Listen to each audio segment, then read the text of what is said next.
Thanks for tuning in to another episode of Couple Subs. I'm your host, Cody Crane. With me, as always, my lovely co-host, Kristen Crane, aka Kiki. What's up, guys? Thanks for tuning in to another episode of Couple of Subs. So, on our show today, we've got good friend Austin Shumpert. He has been managing projects for the exterior systems division of FL Crane for quite some time now, and he recently got the opportunity to follow his dreams in the music industry, and we're super excited to let y'all hear all about that. So, without further ado, welcome to the show, Austin. Hey, I appreciate y'all having me, man. I'm glad to be here. Very glad to be here. Absolutely. Man, thank you for being here. This is a real treat. I know we kind of caught you at a crazy time. I know you got a lot going on right now, and so I know you got a lot going on right now. Audi Ban Yo. That's it. What does it mean? What does it? Yeah. That's it. So, man, if you ask me what it means, it means a lot, man. It means everything. I don't know if y'all want to get into that right now. If y'all want to get into well, we're already in it, bro. Yeah. Well, simply put, Ban Yo, we took the term from it's a rap term is bando, so that's like a abandoned house, Okay. and simply put, we probably all know what goes on in an abandoned house if rappers got anything to do with it. But with Ban Yo, Ban Yo, so BANYO, Ban Yo studio, you know what I'm saying? So you take the end of that, so we pushing dope music at the studio, you know what I'm saying? So yeah. Love it. Yeah. That's one of the many meanings, but that's one of the founding meanings of it. You know what I'm saying? What we I don't even know how to explain. Is it like a simile metaphor? Yeah. One of them. Well, I'm ready to dive into all that part, but before we do, Austin, give our listeners a little background about yourself. So, I grew up in Smithville. Born in Ames, grew up in Smithville, Mississippi, small town. Spent about 12 years of my life there, and I say one little small game of baseball changed my life. We played in Fulton one day, and I had I guess one of the better games of my younger days, and the coach was very interested in like me playing foul ball with him, because at Smithville we didn't play foul ball, but Fulton do. They play ball year round. And he called my coach, and he was like, so is it cool if the Shumpert kid, play ball with us in the fall? And he was like, yeah, man, cool. So I came out here and I played foul ball, and then they was like, well, we play basketball here too. I was like, well, we don't have a little basketball league in Smithville, so I come out here, I hoop with y'all too. So I hoop with them. We won a little championship in like Boom Boy or something. We won like the little area championship. And then they was like, well, we got spring baseball too. And I was like, nah, I gotta go back to Smithville. I did all the extra stuff. I gotta go back to Smithville. And they was like, come on, man, we already been doing our thing. So I was like, all right, cool. So I played with them, and we won state, Dizzy Dean. So they was kind of like, you see what we can do with you here with us, you know what I'm saying? So what you want to do? And it went from that to, man, so that led over in the summer, and then next thing after that was school, middle school, 7th grade. So they was kind of like, what you want to do? And I hollered at my mama and them, because my mama from Smithville, my daddy from Fulton. So he from Dorsey. And I told him, I said, is it cool if I go to school out here, And of course, they're going to look at it like, Fulton is a bigger school, better opportunity, more to offer, probably going to challenge me more, because Smithville was a good school, but it wasn't just challenging enough. Everything was kind of easy. I mean, you're talking grades and stuff, just kind of like blowing everything out the water. And so that went from that to them being like, all right, cool. Now, if you with it, you with it. So we sold our house in Smithville. We moved to Dorsey, and the rest was history. I've been rooted ever since. You know what I'm saying? So that's kind of how that went. And then finished school, went on ICC, played football for a little bit, and I just wanted to be. I realized the grind as a college athlete is real. You know what I'm saying? So I went on to the route of wanting to be a regular student after that, and that's when I went to Mississippi State. And after that, I got my business degree and finished up after that, and walked into a job fair one day and saw Miss Debbie Curry, and she was like, she was peddling Crane College. Yeah, so she was like, hey Austin, you know, and I know her because me and her son Ryan played ball together, and we graduated together. And she was like, you should put in an application with us and stuff. And I was just kind of like, construction, nah, not really my lane. But I was like, Miss Debbie's cool, so I'll do it. You know, I put in an application, and next thing you know, it led to a whole lot more. You know what I'm saying? And after that, that was my next question. Actually, like, how you got in construction? So it was as simple as walking by a booth at the career fair. That's it. And seeing a familiar face, and you know, kind of letting the conversation kind of swoon me in, you know, and because like I said, Miss Debbie's a good lady, and you know, she told me she thought it would be good, and she's somebody I would trust, so I did, you know, I trusted her word for it, and you know, and she told me, you know, I think you know, you probably could do good in the division with Chad Martin, and it went from there. So I put in my app, and you know, sent out an email, and we flourished from there. So what was your first position here at FL Crane? So when I came in, you know, Chad walked me around and introduced me to everybody and stuff like that, and he told me, you know, like, hey, you know, I know you went to school and all, but you know, we kind of want you to get out in the field first, you know, and just see how we do everything hands-on and stuff like that. And, you know, I was just happy that somebody was, you know, kind of showing interest in having me. So I was kind of like, man, cool. You know, like, I'll do it, you know, whereas I feel like most people in my position, fresh out of college, you know what I'm saying, with a bachelor's degree, they probably might have been like, I'm not going out there and doing that. You just read my mind. Yeah. There's so many times where we find these young guys that just graduate in college. Mm-hmm.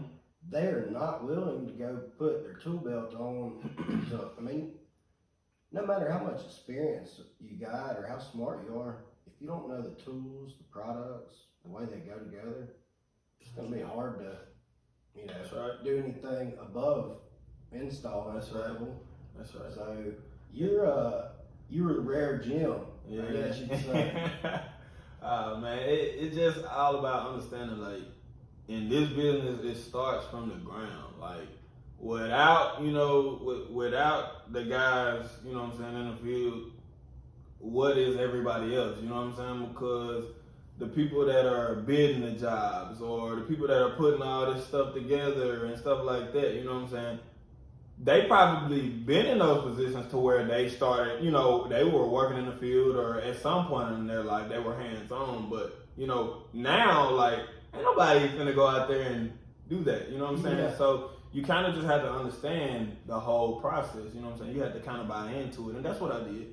I bought in off the rip. I mean, I dropped, you know, like, everything. Not that I had the most going on at the time, but I just kind of like, I was like, okay, cool. Pensacola, and that was the first destination for me. So like, I left everything, you know, and at the time, like, I'm fresh out of college, so you gotta think, you in college, you fresh out, you broke, you looking for a job, you know what I'm saying? So I was kind of like, all right, cool, I mean, ain't nothing going on for me here, so let's do it. I go to Florida, and everything was fresh. Like, I remember my first day stepping out on the job site, and it was kind of like I remember not even sleeping much the night before, cause I was just kind of like, bro, I don't know anybody here. You know, cause a lot of people, they get brought in by people that they know, and they're kind of comfortable, cause you walking in, you know, like, oh, I'm here with so and so, so I know I can be around them and be cool, you know. Nah, that wasn't the case with me, you know what I'm saying? So it was just fresh. Like on my way to Pensacola, the way I got to Pensacola, like I hopped in with 3 people that I never met in my life until like I met them at the gas station to hop in with them and rode, which was Michael Riley, of course. You know what I'm saying? So Yeah, not only did you step on your first job site like that, it was with Michael Riley. Yes, sir. The one and the only Michael Riley. That's my dude, though. I got a lot Shout of out love. Big Mike. That's right. That's right. I got a lot of love for Big Mike, man. He's truly one of a kind, man, and he got his ways of teaching. You know what I'm saying? but he's he's good at what he does. I give him that. He truly is good at what he does. He just wants you to catch on. You know, like he gonna give it to you probably once, and he might run around and give it to you twice, but you probably need to catch on that second time. But it was truly an experience. That first day was truly an experience. That first week, it was cool. Like Monday, Tuesday, Wednesday, I was cool. I was kind of like, man, you know, I'm on the ground, you know, I'm cool. But I'm seeing those guys in those lifts, and I'm like, because I don't do heights. You're not a heights guy. No, don't do heights. And I was just kind of like, no, Don't pick me. I'm not doing that. I'm not doing that. But, you know, some of our guys left and went back home for, you know, a couple months or whatever. So then it was on us to kind of like, well, Shane came out that Thursday. Shane Rowe, he came out there and he was like,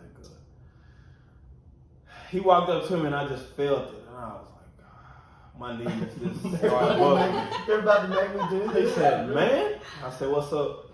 He said, you ain't scared of getting the lift, are you? You ain't scared of heights? And I just said, I guess we finna find out, huh? He was like, yeah, I think we finna find out. So, you know, I went on and I chose to be the team player. I wasn't too happy about it, but I got on up there and gave it a shot. I was a little shaky, very shaky, might I add, but I say I gave it a fair shot. Maybe not the best shot, but I gave it a fair shot. Yeah, so it was cool.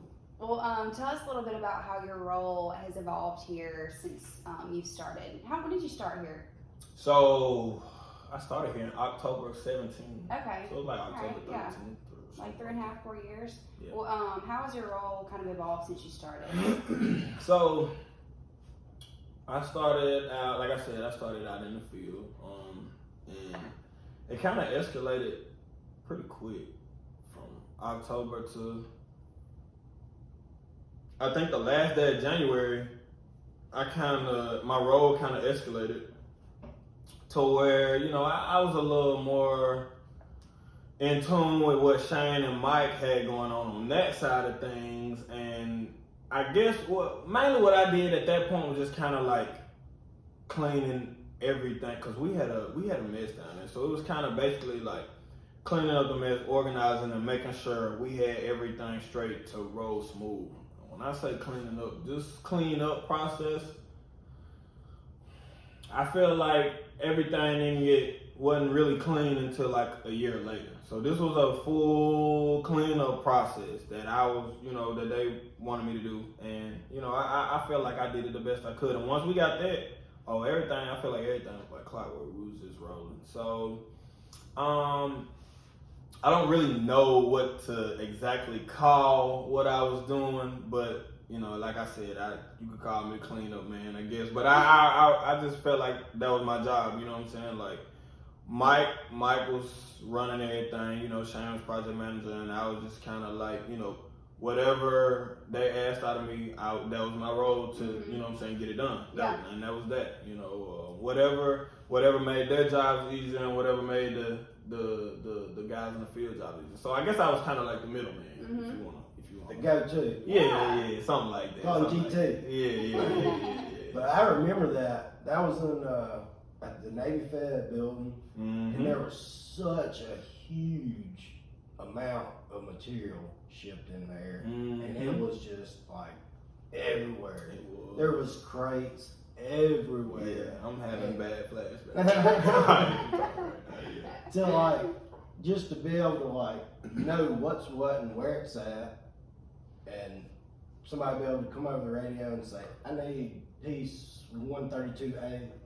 Anybody, I know exactly where it's at. Like super. That was organized. Austin. Yeah, and it got to the point to where I didn't even have to, like, it was just stored in my brain, like, where this one piece out of maybe 1,000. Yeah. This one piece, all right, cool, I know exactly where it's at, I can take you there, boom. Wow.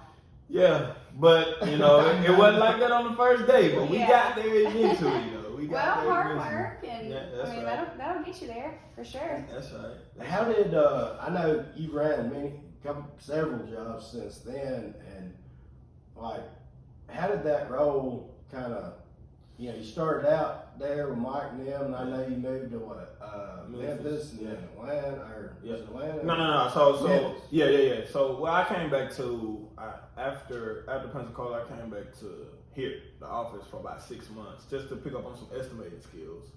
And Chad was keeping you well rounded. Yeah. He got me pretty tuned up on that. And after that, I was in Memphis. I probably got to Memphis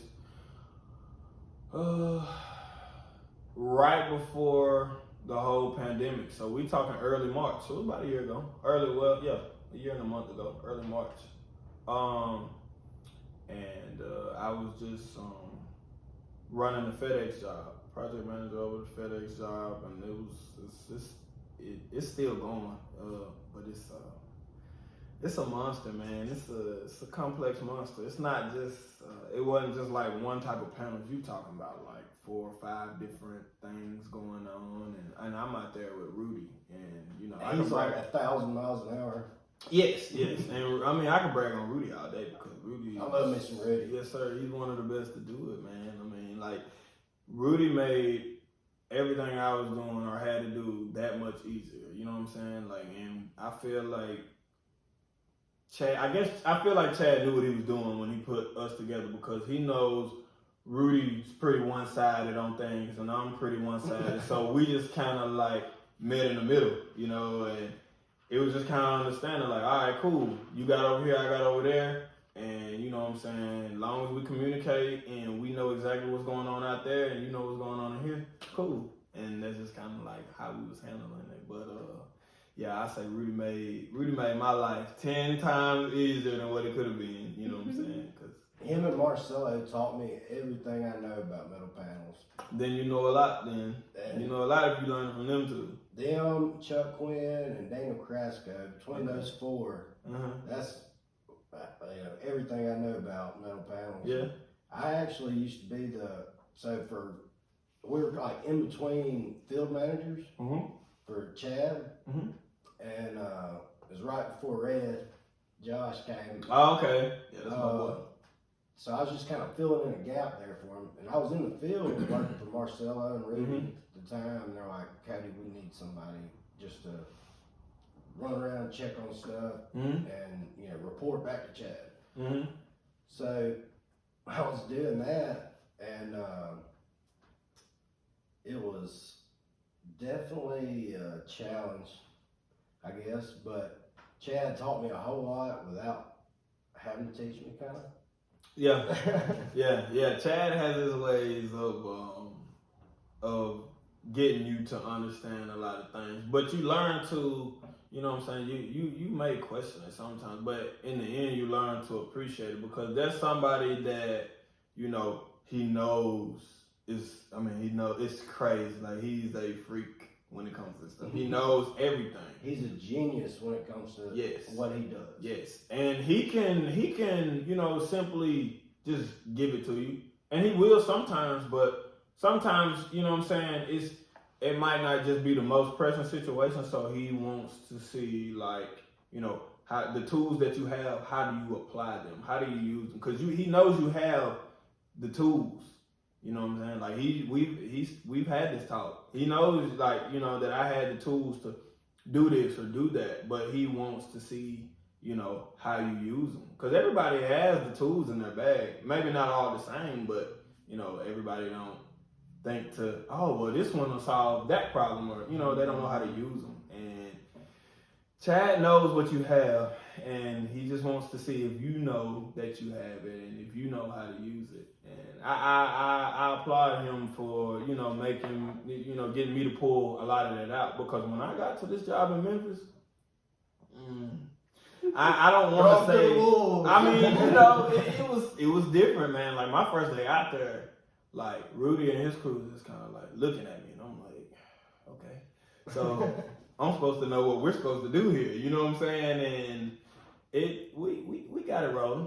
It took a day or two, but after that, we got it rolling. And as the weeks went by, man, you just started picking up on more and more and more. And that's just from being out there and applying yourself. Because, I mean, you could easily, with being like that in those situations, you could easily just sit in the office all day and, not do anything, but put on like you know what I'm saying? But that boils down to who you are as a person. You know what I'm saying? That's a character thing. So. And I knew even if I pull something like that, I'm gonna have to answer to that. Just within myself. And I'm not that type of person. So like daily, first thing in the morning, I would get out there in the field and see what's going on and see what the progress was made from the prior day, and pick Rudy's brain and see where we at, where we going, and just kind of just try to figure out a few install things. And it was a process, man. But I feel like within that year, I felt like myself. I feel like I took major strides. I do. And I'm not one to really speak on myself like that, especially in the construction things, because I feel like, I'm one of the ones that come in out of the loop, because I feel like, this wasn't truly me, but it was something that I looked at as a challenge, like I might not be Chad Martin, but I look forward to like a challenge, you know what I'm saying? Like okay, so, I might, this might be hard to do, but it's not impossible to do. That speaks volume about somebody to know that, I know this isn't, my thing, but I'm going to do it the best I can. Right. Every day. No matter what it is, if I'm doing it, I'm going to do it 110%. Right. Every day. Every day. So we kind of talked about, like, you got into construction, it was really just like a fluke, and you just excelled and done like a really awesome job. But tell us about like where your love of music came from. Did that go back from like your childhood? Ooh, yeah. So, I mean, that's probably or before I could remember. Yeah. But so take us there. Yeah. So when I'm a kid, man, like young. I'm thinking even before 5. Like I just remember walking around the house, like singing church songs and all that, and then of course just all the music that I was exposed to as a young, and I just absorbed everything. And then when I lived in Smithville, like we stayed right down the hill from my great aunt, and my mom them, they worked. So my mom worked 12 hours, and my dad worked, 7 to 4, 7 to 5. So they would drop me off up the hill to catch the bus at my great aunt's house.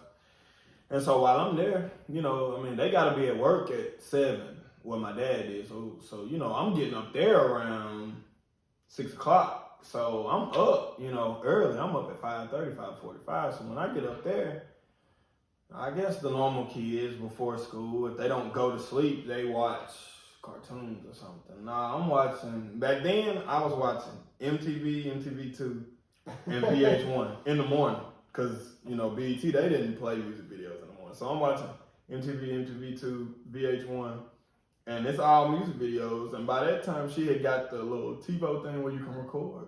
Oh man, I was recording my favorite videos and watching them back to back to back to back. Like I'm watching them over and over and over again. Studying. Yeah, before school, so I can learn the whole song. So I can go to school and like be the cool kid that knows the new song word for word. You know what I'm saying? Like anybody care, but anyway, Yeah, that's just a passion. Yeah. Yeah. And this was like I didn't have well, this was probably a little bit before iPods, but I didn't have like a CD player at the time or anything like that.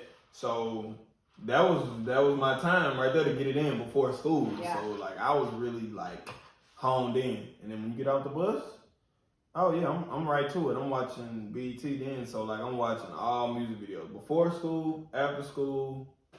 That was it, man, and it just kind of flowed over from there to middle school, you know, and then high school. I guess maybe my 10th grade year, I gave it like my first little crack at it, trying to rap and stuff like that. Oh, really? It was that late? Yeah. Like, I figured you were, just had always been doing that since then. Well, as far as like truly recording, yeah, I gave it my first shot at recording my 10th grade year, yeah. But I was always That's young. That's really young. Yeah. To start doing that. Yeah. And but now like my love for music is always You like singing into the hair comb in the back? Oh yeah. In the mirror, Yeah. I'm all into that.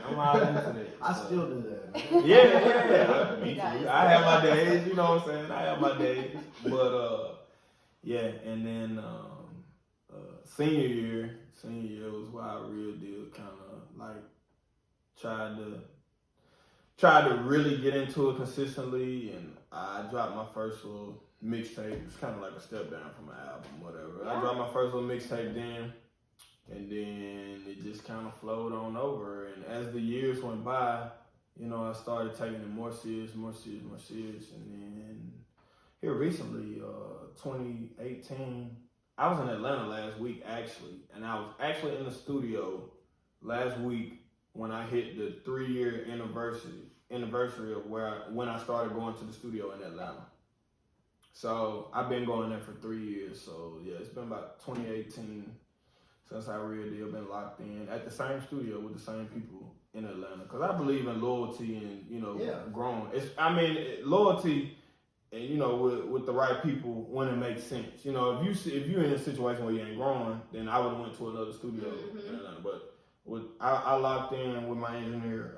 His name's Low Key the engineer. I locked in with him, and like he just pulls so much out of me that, you know what I'm saying, pushes me. And here we are 3 years later. That is awesome. Yeah. So you just got your first record deal, right? So I put it like this. I'm not really saying it's a record deal. I'm calling it an opportunity more than anything, because with in a music game, you gotta be careful with like. You're being modest. You would It's not a record deal, right? It's not a It's great not opportunity. an awesome opportunity. Nah, for real. Like in the music game though, like you gotta be careful with record deals, because it's a lot of times where you get so wrapped up in people being interested in you and what you're capable of, and then you get sucked into that, and then, you know, you put in a lot of work and you're not seeing any profit or anything like that. And, you know, that's from signing bad deals. Or you got a lot of hype around you and you get in these deals and then you don't produce like you were expected to, and then they sit you on the shelf and you can't do anything. You can't do anything until your deal is up. Mm-hmm. You can't, you know, and then sometimes you can't even use that name once you get out of that deal, or, you know, it just depends on what all is into it. So You gotta watch the documentation. Because it's a business. Just like anything else, it's a business. It's not just, you know, make a song and it go crazy on TikTok and then you just be, no, it's still like you gotta be real careful. So like, to say, I'm not, like I said though, I'm not gonna call it a record deal. Like I just say, like I got a good opportunity with some good people, but I'm really, you know, I'm tiptoeing around everything and I'm playing it, Play smart. Yeah, playing it smart and playing it slow. You know what I'm saying? Because I trust the people that I'm with, but you know what I'm saying, the people that I'm with are gonna unlock doors for us to get to the bigger people, and that's all us as Ban Yo has ever needed. Like, we always had what we call the sauce. You know what I'm saying? We always had the sauce, but, you know, we just needed the right ears to hear it. Well, now we with this studio and this engineer that we with, and we heavily plugged in. But like I said, you just gotta be careful, and before you really get these deals going and stuff like that, you gotta build these solid relationships with these people. Cause I'm not just gonna jump in and just cause they know me and I know them, I gotta trust you.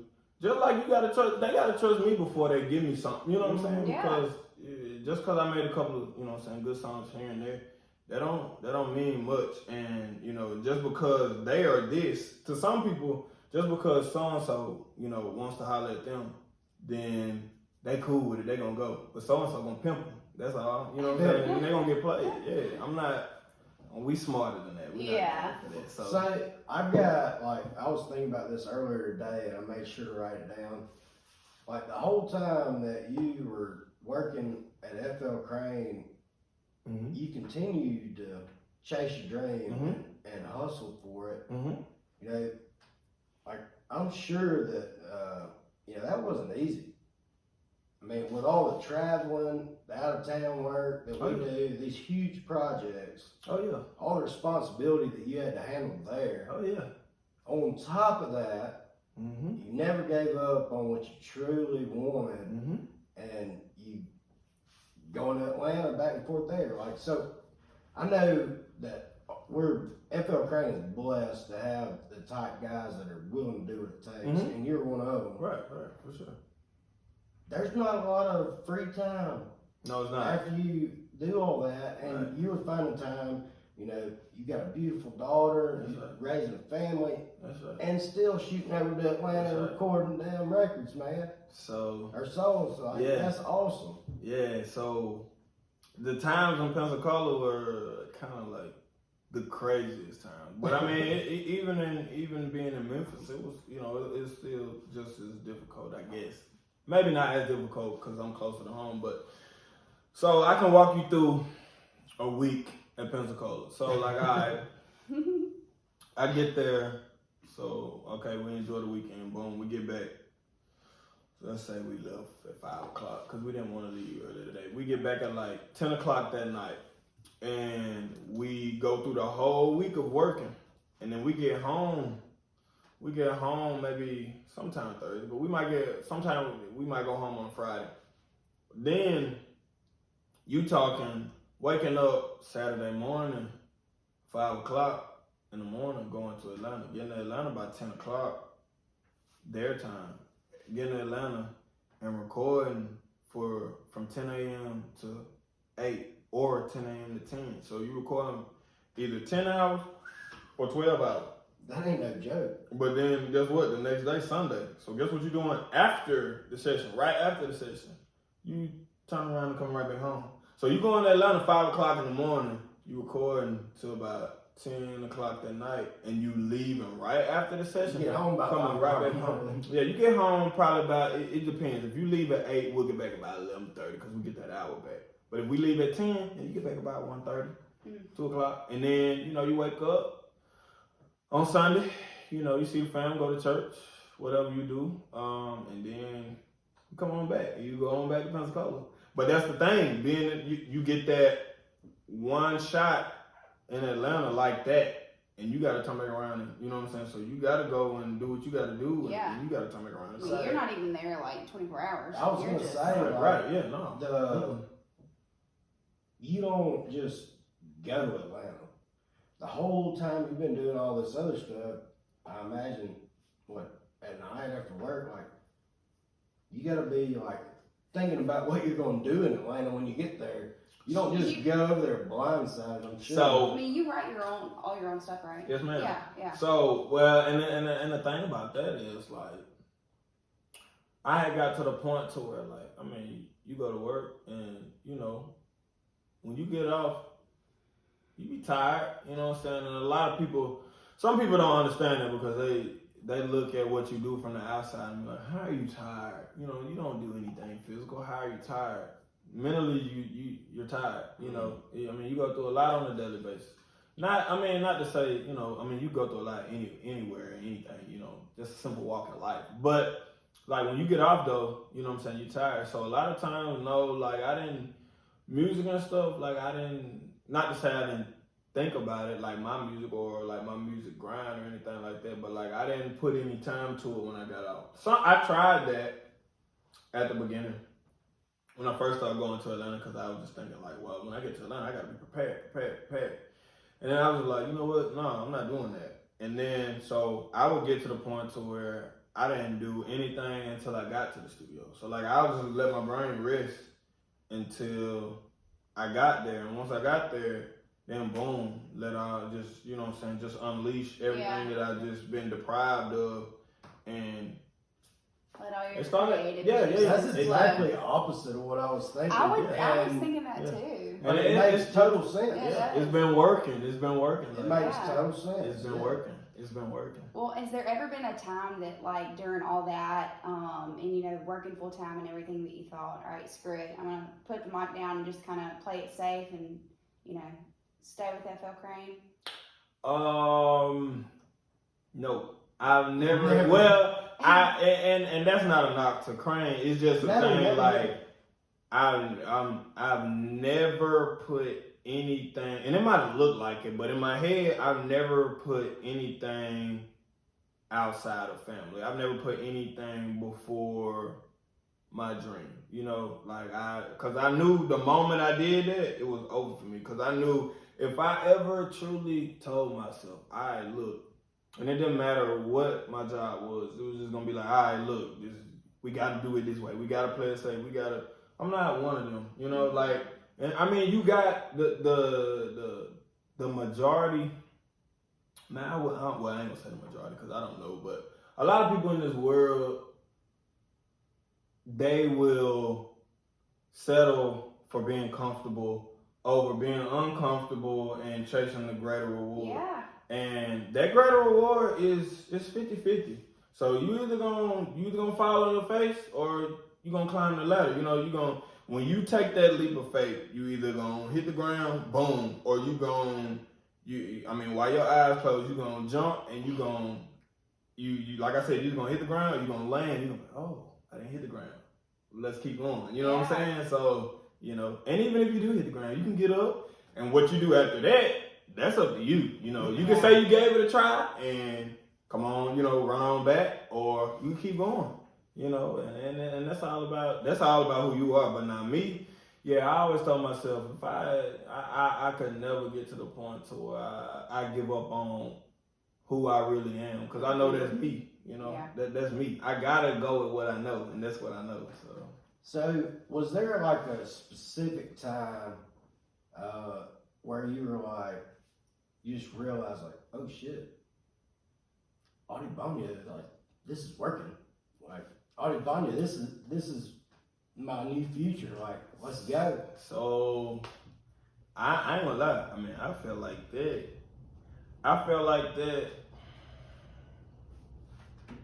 probably back in. I felt like that probably back in about 2017. So that's before I started with Crane. You already knew, you're like, okay, this is what I'm gonna do. Like there ain't no doubt about it. I'm gonna make it work. Well, now if we talking about that, then we can push that. Now what you was just saying, I was talking about like seeing results. That's what I thought you were saying. Now that's 2017. Like, but now, like, if you was talking about what I got in my we head, made it. Like we made it. Like this is the future.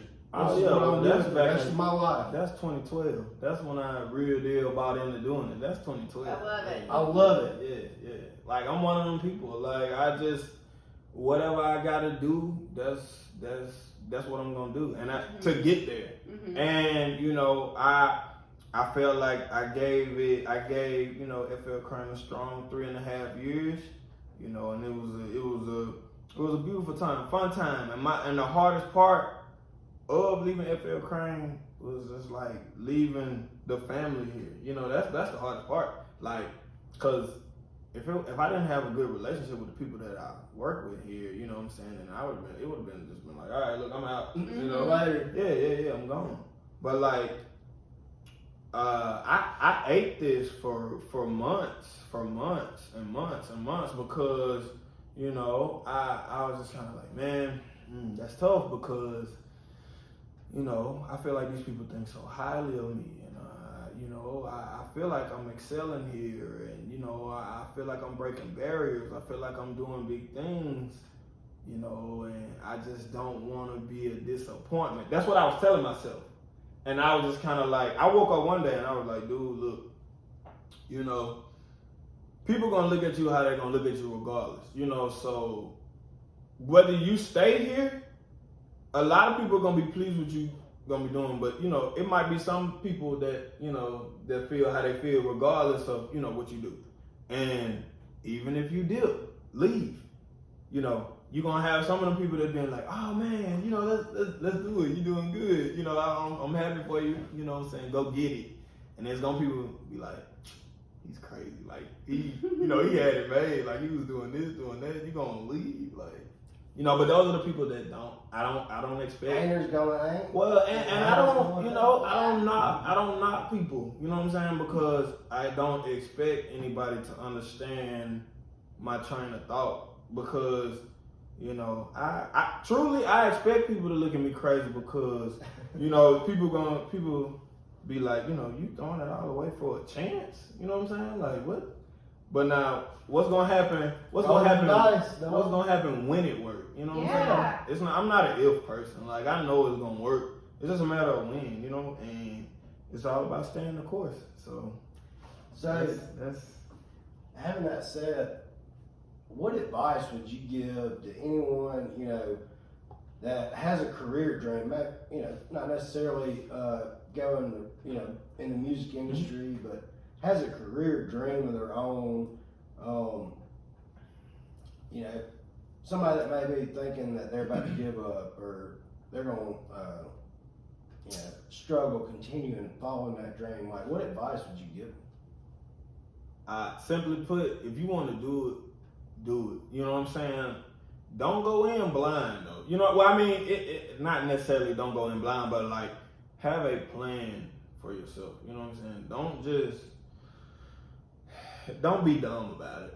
You know what I'm saying? Don't just say, hey, take a shot in the dark. Yeah. I want to do this, and you know that's not really, or you ain't even mapped it out. You know what I'm saying? But if you've seen signs and you just know this is what you're supposed to do, no matter the situation you in, or no matter what you're gonna be facing when it's time to go through that, like, go for it, because you gotta look at it. Like, it's a bunch of people now, true enough, it's a bunch of people that don't make it. And I realize that side of the story. So that's what drives me even more to not be one of those. You know what I'm saying? I understand it's two sides of it. So it's a lot of people cheering me on. But some of those people that are cheering me on, they want me to realize, hey, look, this might not work. You know what I'm saying? So what's your plan B? Don't need a plan B. I don't have a plan B. Yeah, that's it. Because, you know, if you want it bad enough, and like I said, you got your tools are in your bag. So if you know what tools to apply to that certain situation, alright, you got it. You just gotta know how to make it work. So, you know, you gotta know what you're doing. But, you know, my advice is use your tools. That's it. Because you got them. You got them. Use your tools. So, like, we're gonna get backstage passes to the next concert. Oh, the first for sure. concert, For right? sure. Yeah. For sure. I can't wait to see you live, like, For killing sure. it. You're gonna be like playing at Bonnaroo and Oh, all man. sorts of places soon. So, you know, I'm going to Bonnaroo this year, man. So my little sister. Really? I got talked into it, you know, and I'm going, you know, so this is going to be an experience, and it's going to be a lot of manifestation while I'm there, because I'm going to be, you know, envisioning myself up there, you know what I'm saying? So yeah. I'm going to be a cheerleader this time, you know what I'm saying, and root the people on that's up there, you know what I'm saying? But You doing your homework. Yeah. That's all it is. Yeah. Homework. That's it. I'm going to put myself in that smart. situation, and, you know what I'm saying, see myself on the other side. I'm going to be on this side, but I'm going to see myself on the other side the next go around, you know, so. So look, I actually first heard of you back when me and Cody, we were just friends, like we weren't even dating yet. And I texted him one like weekend or whatever. I was like, hey, I'm headed down to the beach. What you got going up? I had a thing for her, and she didn't know it. I was playing hard to get. He was. Okay. He played it right too. Understood. I had no idea. I think she might have like maybe had like a boyfriend for like I don't know, a couple weeks or something. Yeah. I was like, watch this. Yeah, wasn't stressing him at all. Yeah. You and I have been talking before this happened. Go ahead, baby. So I'm like, hey, I'm headed down to the beach. What you got going on? He was like, well, I'm actually down here with one of our guys. We're about to record a music video on the boat. You know, you should come on out. Yeah. I was like, damn, this guy, he's always got something cool in his back pocket. I swear, I gotta get to know this guy. But anyway, then you sent me your song. What is it, Hasta Mañana? Yeah. Hasta Mañana. And I'm like, wait, he works at FL Crane? What? Yeah. That's my favorite. Yeah. We listen to it all the I time. love that song. That's dope. You're very talented, and you should be really proud of yourself. I appreciate it. Congratulations, definitely. appreciate it. So you didn't even realize that you might have played a little bit of a role in helping me get my wife. Hey man, I appreciate it, man. I'm just here to serve. I'm just here to serve. That's all. That's funny. I'm trying to help the people, man. They say you a man of the people, so I just like to be one myself. You know what I'm saying? So my man. That's all. That's all. That's But awesome. yeah, hearing that story it hurts my feelings a little bit, man, because I did have dreams and plans of shooting that video, like we discussed plenty of times, and it wasn't on y'all. It was just on us, because we kind of like as Ban Yo as a group. Now we're a group, but we push individuality too. So like we do our own thing too. You know what I'm saying? But we really did was trying to like pull everybody together while I was down there so we could do that. And I really did want to do that, man. Like, gosh, because that would have been crazy. I mean, it's never too Summer late. is like You're right. here. You're right. And I do have time to kind of move around. So you're right. I mean, we can make it happen. We are about to get like a nice camera. We could make this thing work. Oh, well, you ain't said nothing but a word then. So, hey, all right, cool. I would definitely get in touch with my guys, and we'll be out there then. We'll have fun at the very least. Oh yeah, no doubt about that. I remember I told Austin, I was like, bro, hell yeah, y'all can use the boat. I just want to wear a captain's hat and just drive. That's it. I'm just gonna drive and nod my head. That's Y'all do your That's thing. it. I told Zelly that. Denzel, he just died laughing. Oh man, what's Denzel up to? I would love me some Denzel. Man, my boy, he's low key, man. He's out the way and he just be taking care That's of good people right there. Yes, sir. I love me some Denzel. Yes, sir. Him and Rudy both. Yeah, because you can't mention one without that. That's right, they're like twins. Yes, but sir. they don't look alike. Yes, sir. Yes, sir. All right. Well, before we get out of here, tell our listeners a little bit about the next step for Ban Yo. So, I mean, just bear with us. I'm kind of in a phase right now to where I'm just not trying to, not trying to just throw this out there to be funny, but I'm under reconstruction right now, really, because no pun intended. right. Podcast, I like it. Nah, for real. So I'm just kind of like, I think all of us as a whole are kind of in the same phase where we're just kind of like laying low, because I'm on Snap right now, but that's just because it's not even like a major thing. But like I'm off like Facebook, IG, all that. I'm just laying low because I'm kind of weeding out all distractions so I can really hone in and focus on what I'm doing, because it's really important, because social media is cool. It keeps you informed, but it keeps you informed. So it's like you're watching other people, live their lives, and sometimes that kind of that's distracting. Like you'll see them be like, oh man, I'm supposed to be here. Like they're already here. Like, they're younger than me, or they're my age, or, like I'm supposed to already, so that can throw you off. And, you just kind of have to narrate your own story, and you can get easily thrown off watching all that other stuff. So right now, us as Ban Yo, we working now, because I was just in the studio working on some new stuff last week. So, we working, we scheming, and we building the catalog. We definitely are building the catalog of music. So when we do get back to dropping, it's gonna be like a big old wave of music. Like, hang on, here we go. Yeah. Nice. It's not gonna stop. And I feel like we got some crazy tunes in the vault, and we got a lot of stuff brewing. With some very some well-known people and some very interesting people at that. Can you give us any, like, that was such a tease. Like, wait. dangle this carrot. Yeah. So, no, okay, so, I mean, like I said, we working, but I know one person. Y'all just gotta wait. Well, one person y'all familiar with, man. Me and I've been since I've been up out of here. Me and Justin Parker, I've been going over his house a good bit, so we've been working on a lot of stuff. So my man JP. Nice. We got some cool stuff in the works, man. You know, I don't know when everybody will, That's be blessed super with cool. it. I didn't know that. Yeah. I don't know if I was supposed to tell it, but I told him Oh. anyway. But yeah, You heard it first here. What's up? yeah, for sure. But yeah, we kind of laying low and just we working on a lot of stuff.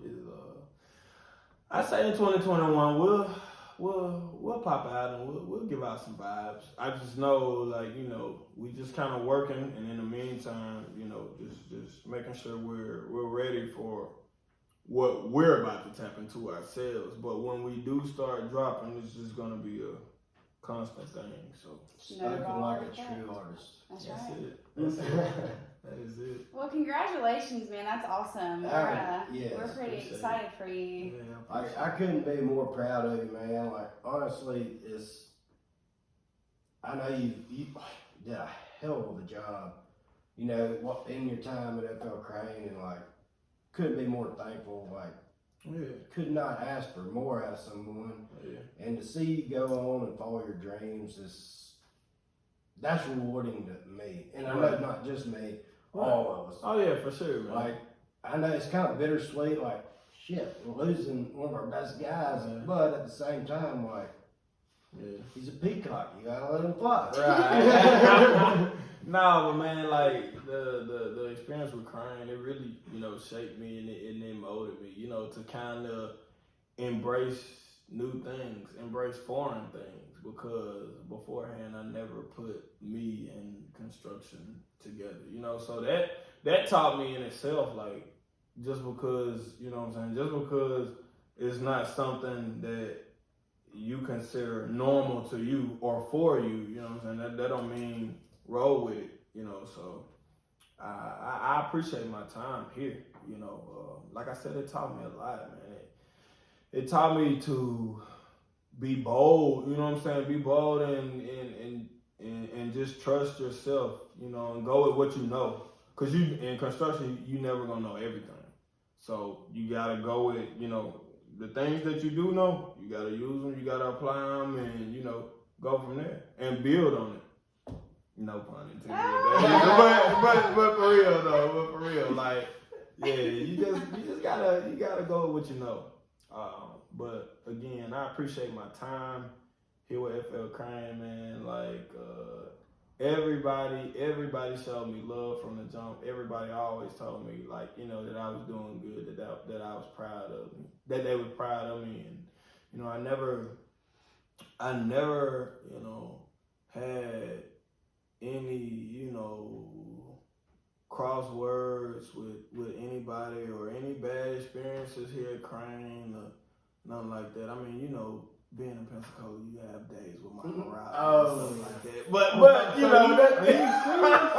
But outside of that, that ain't no diss to my boy, because he always meant well. Everybody loves some Michael Riley. Yeah, he always meant well, man. He just he believed in tough love. But other than that, man, like I said, for real, it's always been love here. Always been love. So, I'm gonna forever appreciate this. And I told our division whenever our Christmas party or whenever we do stuff, hey, I gave them my personal email. I say, look, make sure I get this invite. Don't cross me out. You don't have to put me on the list for the prizes and stuff, but I just want to be in the building. You can come and be the entertainment. Yeah, I'm fine with that too, man. Just put me on stage, maybe put a little drink in my hand. Yeah. We can loosen up a little bit. There you go. Yeah. Well, I know there is, like I said, it's kind of a bittersweet deal. We hate to watch you go, but love to watch you leave. For sure. Know that you're going to do big things and couldn't be more excited for you. For sure. Yeah, talking to you tonight, I've like been writing notes over here. Yeah. I got 3 things that you spoke on tonight that really jumped out at me. Mm-hmm. And it was do everything 100%, be consistent, and look for lessons that aren't obvious.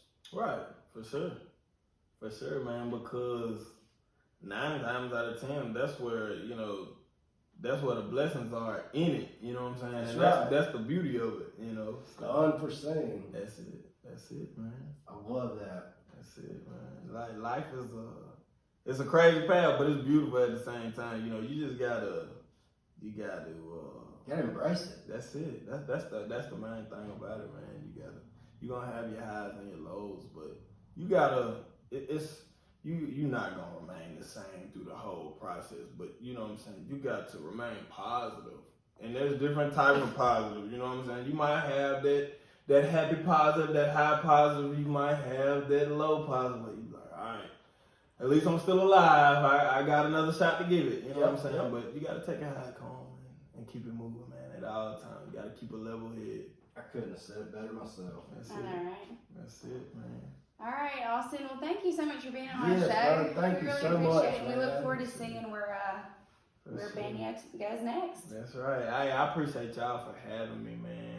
It's been a great experience here, you know, and I hope to be back soon. And next time, you know, maybe I can fly y'all out to where I'm at or something. And we can do it, you know what I'm saying? Well, you already know, man. You family for life. For sure. Like, for sure. couldn't be more proud of you, brother. For sure. I appreciate it, man. I appreciate it. Yeah, we're gonna get together soon, man, on that Audi Ban Yo. Oh, yeah. We may We're just gonna- go do that. booze cruise and just sing the hell out of the song. And that's Somebody's fine. recording it or not. That's fine Let's go have too. some fun. That's fine too, man.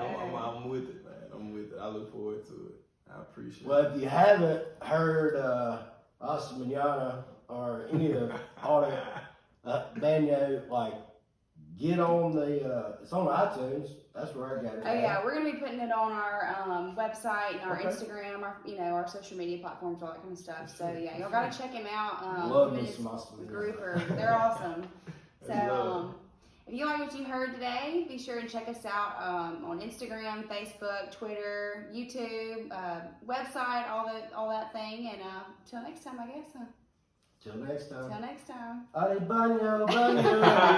Appreciate What y'all, is it, man. man? Appreciate y'all. So, All right, bro. Yes, sir. awesome. Thank you so Right. much. That was good.